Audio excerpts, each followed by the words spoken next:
in Medina.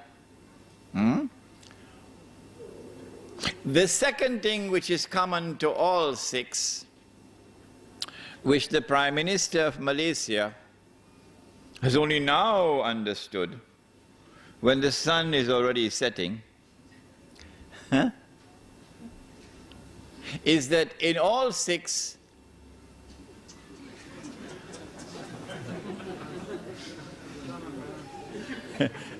in all six, the value of the money is in the money. In other words, in all six, the money had intrinsic value. I heard with my own ears the Prime Minister of Malaysia say a few years ago, of course he's going to be embarrassed now to be reminded of it. He said, money has no intrinsic value. Now he's backpedaling because now he's beginning to learn a little thing from us who are teaching this subject for years now. And so the two things which are common are, number one, all six were used as money. And number two, in every case, the money had intrinsic value. Welcome, brothers and sisters, to Sunnah money. You never heard of it before. You heard about the Sunnah, it's the beard. You heard about Sunnah, Salat. But you never heard about Sunnah money before. First time. What is Sunnah money? Sunnah money is either precious metals or commodities. And Sunnah money is money which has intrinsic value. I leave behind me two things. So long as you hold on to them, you will never go astray. The Book of Allah and my Sunnah. And this is also his Sunnah. And we've abandoned it today. This is Riba. We will explain to you how it is Riba. We've abandoned what we had as Sunnah money and replaced it with Riba. We'll explain to you how. But wait a minute. This money, which is Sunnah money, is it also in the Quran? I mean, did we abandon the Quran as well? Oh, that would be terrible. So let's go to the Quran and see. When Yusuf alayhi salam was in the well, you shaking your head? Okay, he was in the well. The travelers came, fished him out of the well, and they took him to Egypt and they sold him. Surah Yusuf. وَشَرَوْهُ بِثَمَنٍ بَخْسٍ دَرَاهِمَ مَعْدُودَةٍ. And they sold him for a few measly dirhams. What is this word dirham? A dirham is a silver coin, precious metals.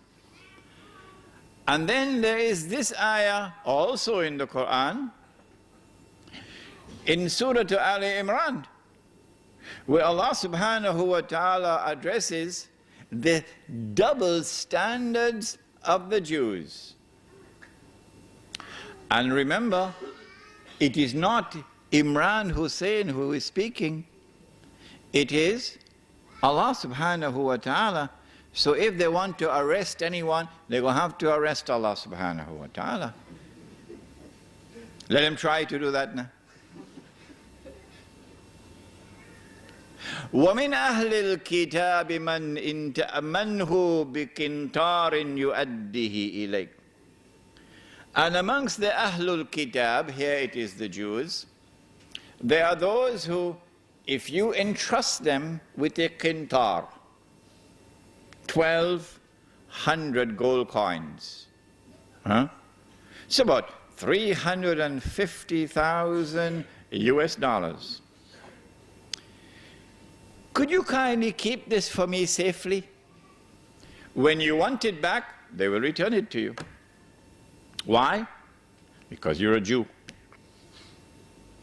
وَمِنْهُمْ مَنْ إِنْ تَأْمَنْهُ بِدِينَارٍ لَا يُؤَدِّهِ إِلَيْكَ. But amongst them there are those who, if you give him a dinar, a gold coin, could you kindly keep this safely for me? When you want it back, you can't get it back. إِلَّا مَا دُمْتَ عَلَيْهِ قَائِمَةً. The only way you could get back your gold coin, your dinar, is if you stand there and you pound them and you pound them and you demand it and demand it and demand it back. Why? ذَلِكَ بِأَنَّهُمْ قَالُوا. This is because they argue, لَيْسَ عَلَيْنَا فِي الْأُمِّيِّينَ السَّبِيلٌ. We have no moral obligations to these ummiyun.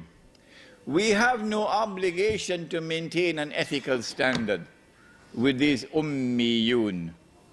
Ummi, when we use the term, we understand it as one who cannot read and write, but when a Jew uses it, he uses it to mean one who is not a Jew.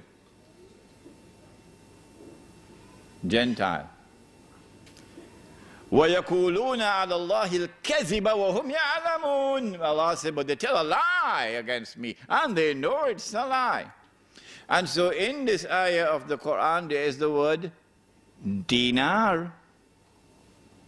So sunnah money is also money in the Quran. Dinar is in the Quran, dirham is in the Quran, and when Allah speaks of a dinar in the Quran, I can assure you tonight, in Giyc, he's not talking about a paper dinar. He's talking about a gold coin. Sunnah money is in the Quran. I leave behind me two things. So long as you hold on to them, you will never go astray. The book of Allah, and we've abandoned it. And my sunnah, and we've abandoned it.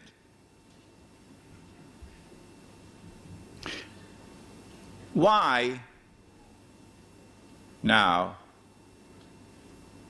was it haram to exchange 2 baskets of dates for one? Why was it riba? Answer: because dates were used as money. Since dates were used as money, if we permit a transfer of 1 on this side and 2 on this side, we will open the door for money to be lent on interest. That's why. Well, then why was it halal to exchange 4 camels for one? Now, that's an easy question. Who can answer that question for me? Yes? The 4 camels were male, and the 1 was female.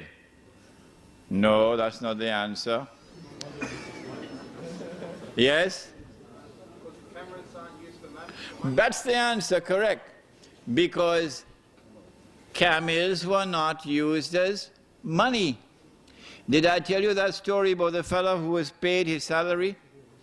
He worked for the whole month, and at the end of the month he got his salary, and his salary was a camel. So he was taking the camel home when the camel died. So when he reached home, he said to his wife, salary died. Salary died. So wife said, go tell the boss. So he went and said, boss, salary died. Boss said, when I gave you salary, salary was alive. Salary was alive. Huh? Because animals are perishable. They can die. They can fall ill. If you use animals as money, you're going to have a mountain of problems on your head. And so animals were never used as money. Since animals were not used as money, you can have an exchange of 4 camels for 1, or 20 camels for 1. Now then, we've introduced you to sunnah money. Now let us explain what are the functions of money. I need a haircut. And my wife says to me, Imran, I'm tired cutting your hair. Why don't you go to the barber? So I went to the barber. Barber cut my hair. I've got to pay him now. So I offer him a copy of my book, Prohibition of Riba in the Quran and Sunnah. The barber looked at me with a very strange look on his face. He said, Sheikh, I am afraid I'm not interested in reading your book. How can I pay him? This is called barter. Barter has its limitations. As they found out in Yugoslavia, as they're finding out in Indonesia now, barter has its limitations. What I need is money, something which can function as a medium of exchange. I pay him for the haircut with money. He goes to the market and he buys tomatoes with money. That vendor comes, he buys my book, Prohibition of Riba in the Quran and Sunnah, with money. This is now money functioning as a medium of exchange. Allah subhanahu wa ta'ala, who created us with needs which cannot be satisfied except through buying and selling, must also have created money which can function as a medium of exchange. Sunnah money performed that function successfully. Yes, I know somebody will argue that it was not as convenient to have dates as money as it is to have some pieces of paper in your wallet. I know that argument. But the fact is that Sunnah money functions successfully as a medium of exchange. Second function of money. Second function of money. Every single home I went to in South Africa, every single home, it was a black woman. A black woman as a domestic servant. Yeah. And she was working from morning until night for the whole month. A black woman. So I scratched my head and I said, if that is Islam, I need to do some work here. Huh? That couldn't possibly be Islam. In every single home, a black woman, sometimes 2, sometimes 3, sometimes 4, as domestic servants, working from morning to night. That's a recipe for disaster. How much shall we pay her for her labor?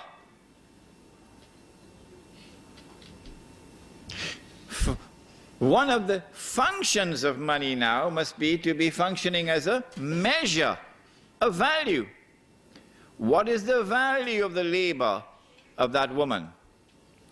She works for the whole month, and a unit which she understands is a bag of corn. They call it mealie, the staple diet of the African people in southern Africa. So maybe 40 bags of corn, maybe 5 or 10 she would use for eating, another 5 she'd use for clothing, another 5 she'd use for transport and so on. 40 bags of corn would be a measure of her value, of the labor. But then there's a third function of money.